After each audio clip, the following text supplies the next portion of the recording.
আমি ভিক্ষা করে চলতেছি, খারাপ তো লাগে, অনেকে দিতে চায় না, অনেকে অনেক কিছু কয়, বাজে কথা বলে। আবার কেউ কেউ কয় তোমার এখন হাত পা আছে, কি ভিক্ষা করো, কে কাজ করে খাও, কিন্তু ছোট বাচ্চাটা রাহাত জায়গা নাই। দর্শক ওনার কাছে অনেক খারাপ লাগে। দর্শক আপনাদের কাছে খারাপ লাগে না? একটু একটু কমেন্ট করে জানান আপনাদের কাছে খারাপ লাগে না? যদি খারাপ লাগে আমি তোর হাত জোর করে অনুরোধ করি, আমি এরকম করে কখনো কারো বলি নাই। অন্তত এই ভিডিওটা প্রচুর পরিমাণ শেয়ার করেন, যাতে ভিডিওর ইনকাম দিয়ে ওনারা আমরা একটা ছোটখাটো ব্যবসা করে দিতে পারি। আসলে একটা শিশু সন্তান নিয়ে মানুষের কাছে 2-3টা টাকার জন্য হাত বাড়ায়।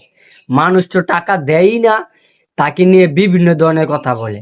হায় রে মানুষ, বিপদ যার আসে সে বুঝে বিপদের যন্ত্রণা কি। কার কখন বিপদ আসে কেউ কিন্তু বুঝতে পারবেন না। আল্লাহ তাআলা কাকে কখন কি করে। এই মহিলাটা অসহায় শিশু বাচ্চা নিয়ে কিছু খাবারের জন্য মানুষের কাছে হাত বাড়ায়। মানুষ তো দেয়ই না, আবার বিভিন্ন বাজে কথা বলে। হায় রে মানুষ, ঠিক হয়ে যাও, ঠিক হয়ে যাও। মানুষকে নিয়ে বাজে কথা বলবে না, এগুলো ভালো না।